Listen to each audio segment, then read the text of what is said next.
পাইছা আহোঁতে কষ্ট হৈছে নাই তোমালোকৰ বতৰ বেয়া বতৰ কিয় বেয়া হৈছে বাৰু বৰষুণ দিছে কেনেকৈ আহিছা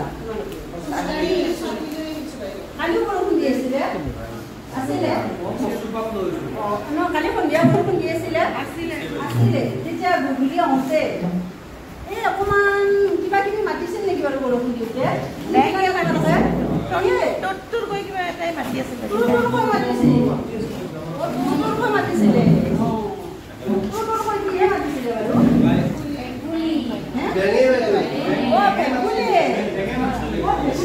বেংগুলিও কৈছে মানে ভেকুলীৰ আন এজনা বেংগুলি জানা তোমালোকে আজি গম পালা তুমি গম পাইছিলা আগতে ঠিক আছে ভেকুলী বেংগুলিও কোৱা হয় এতিয়া বেং বা ভেকুলীয়ে কিছুমানে ঢাকুলা বুলি হয় ঘৰুৱা ভাষাৰে হয় যে ঢাকুলা বুলি কয় ঢাকুলা হয় ঘৰৰ ভাষা মানে ঘৰুৱা ভাষাত কয় এইটো আচলতে আমাৰ বিদ্যালয়ত এইটো ভাষা আমি নকওঁ দেই আমি ভেকুলী কম নহ'লে বেং কম এতিয়া কথা হ'ল এই যে বেং বা ভেকুলীৰ কথা ক'লোঁ ক'ত থাকে বাৰু ভেকুলী তুমি জানানে বাইদেউ মই মাটিত থকাও দেখিছোঁ মাটিত আৰু বাইদেউ আমাৰ ঘৰৰ বাইদেউ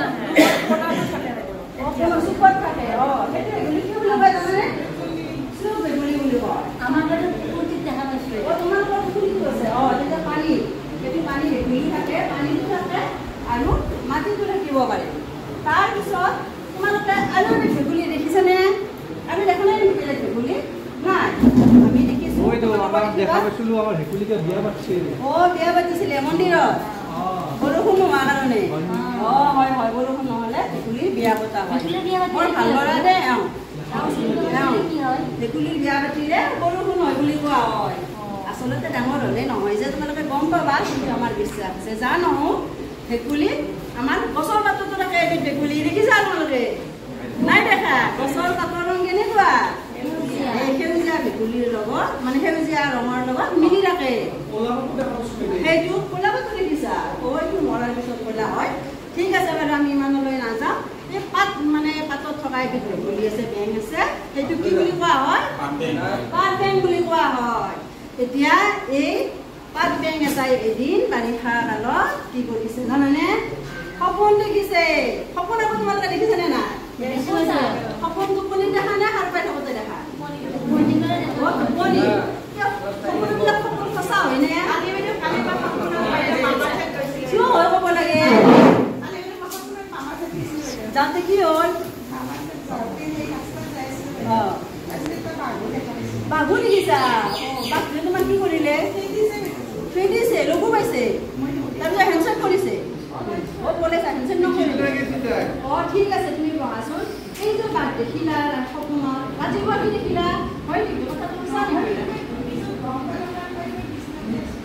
বিচনাতে আছে আচ্ছা ক'লে বিচনা নেকি বিচনা নাই দিয়া ঠিক আছে এতিয়া বিচনাতে আছে তাৰমানে তোমাৰ সপোনটো কি নহ'ল সঁচা নহয় এতিয়া সকলোবিলাক সপোন সঁচা নহয় সপোন কিন্তু সকলোৱে দেখোঁ সকলোবিলাক সপোন সঁচা নহয় আৰু সেই সঁচা নোহোৱা সপোনবিলাকক কি সপোন বুলি কোৱা হয় জানানে নাজানা মিছা সপোন হয় কিন্তু আজি এটা ভাল শব্দ আছে দেই অলিক সপোন কি সপোন অলিক সপোন মই তোমালোকক আজি এই সঁচা নোহোৱা অলিক সপোন এটাৰ বিষয়ে সাধু এটা মই ক'ম তোমালোকক মই পঢ়িম মই ক'ম এতিয়া সেই সপোনটোৰ নাম কি সপোন বুলি ক'লোঁ অলিক সপোন আচলতে লিখি আজি মই নিদিওঁ দিছে সেইটো কৰা হোৱাৰ পিছত মই লিখি দিম অলিক সপোন মই সপোনটোৰ বিষয়ে তোমালোকক কৈ যাম দেই সাধুটোৰ বিষয়ে এদিন পাত বেং এটাই ভাবিলে মই দেখোন বামতো থাকিব পাৰোঁ পানীটোও থাকিব পাৰোঁ মই গছতো থাকিব পাৰোঁ তলতো থাকিব মই বনৰ ৰজা হোৱাৰ যোগ্য কথাটো কি চিঞৰি চিঞৰি বনৰ জীৱ জন্তুবিলাকক ক'বলৈ ধৰিলে তাৰ কথা শুনি ওচৰতে থকা শালিনী এজনীয়ে ভাবিলে হয় কথাটো দেখোন মিছা নহয় তাৰ কথা সঁচাই হ'ব পাৰে বনৰ ৰজা তেওঁ হ'ব পাৰে এই কথা ভাবি পাত বেংটোৱে কি কৰিলে চিঞৰি চিঞৰি সকলো সকলোকে বনৰ ৰজা বুলি জনাই দিলে। এনেকে চিঞৰি থাকোঁতে এই পাতবেংটোৱে কি কৰিলে হঠাৎ গছৰ ঠানিৰ পৰা তলত পপককৈ পৰিল। সেইখিনি সময়তেতো এনেকৈ এটা গছৰ তলত ফেটি সাপ আছিল। ফেটি সাপ এটাৰ সন্মুখতে সি কেনেকৈ আছিলে সি পৰি গ'ল। সি ভয় খাই গ'ল নহয়। ভয় খাই সি কি কৰিলে তাৰ জীৱ উৰি গ'ল, চুলি লাগি জীৱ উৰি গ'ল। পুলি যোৱাৰ পিছত আয়ো মৰি হৈ বুলি কৈ সি কি কৰিলে একেলগে তাৰ পৰা পলাই শুকান পাতৰ তলত লুকালে। শালিকেইজনীৰ বৰ হাঁহি উঠিল। তাই ক'বলৈ ধৰিলে অল্প গুণে অহংকাৰ যাৰ খন্তেকতে পতনো তাৰ। কেনে লাগিল? তোমালোকৰ ধুনীয়াকৈ এই শাড়ীটো পঢ়ি গৈ থাকিম মই। তোমালোকে আঙুলিৰে ধৰি গৈ থাকিবা দেই। এদিন পাতবেং এটা আঙুলিৰে ধৰি যোৱা। ভাবিলে মই দেখোন বামতো থাকিব পাৰোঁ, পানীতো পাৰোঁ, গছতো পাৰোঁ, ফলতো পাৰোঁ। মই বনৰ ৰজা হোৱাৰ যোগ্য। কথাটো সি চিঞৰি চিঞৰি ক'বলৈ ধৰিলে। তাৰ কথা শুনি ওচৰতে থকা শালিকেইজনীয়ে ভাবিলে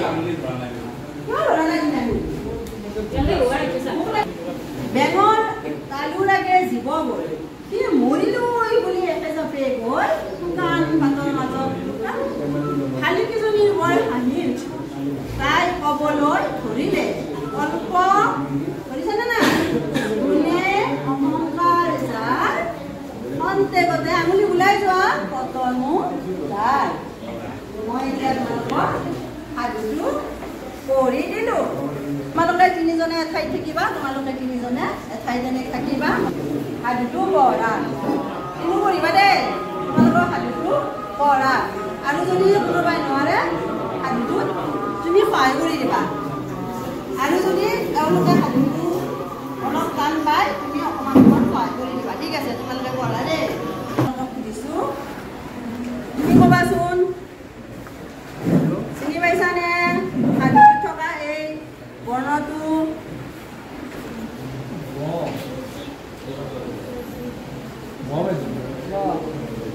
চোৱাচোন ভালকে।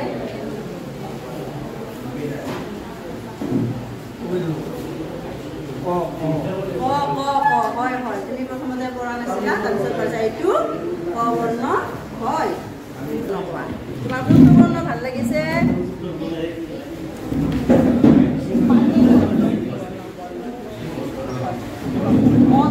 অটো ভাল লাগিছে। ঠিক আছে, তোমাৰ ভাল লগা বৰ্ণটো পেঞ্চিল ডালেৰে এটা বৰ্ণ উলিওৱাচোন।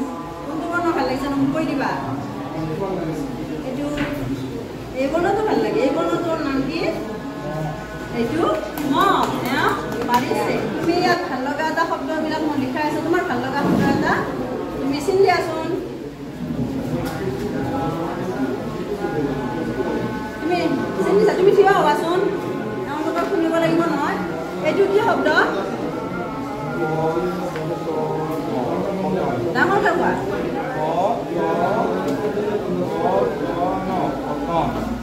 এইটো হৈছেনে? হৈছেনে? ত হয়। তটো কোৱাচোন কি ত হ'ব এইটো?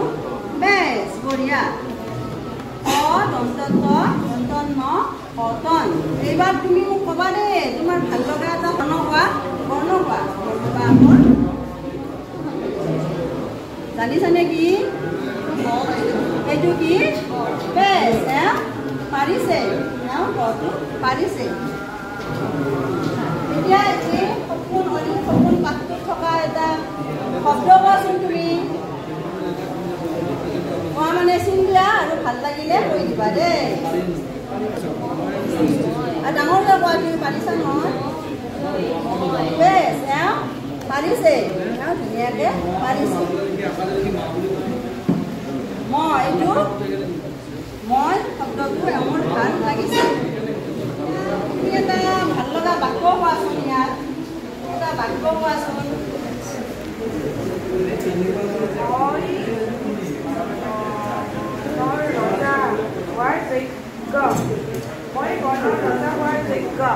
মই বনৰ ৰজা হোৱাৰ যোগ্য।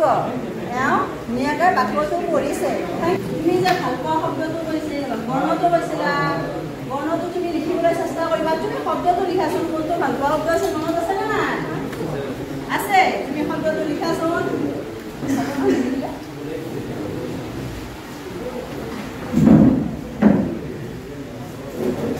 মাতি দিয়াচোন এবাৰ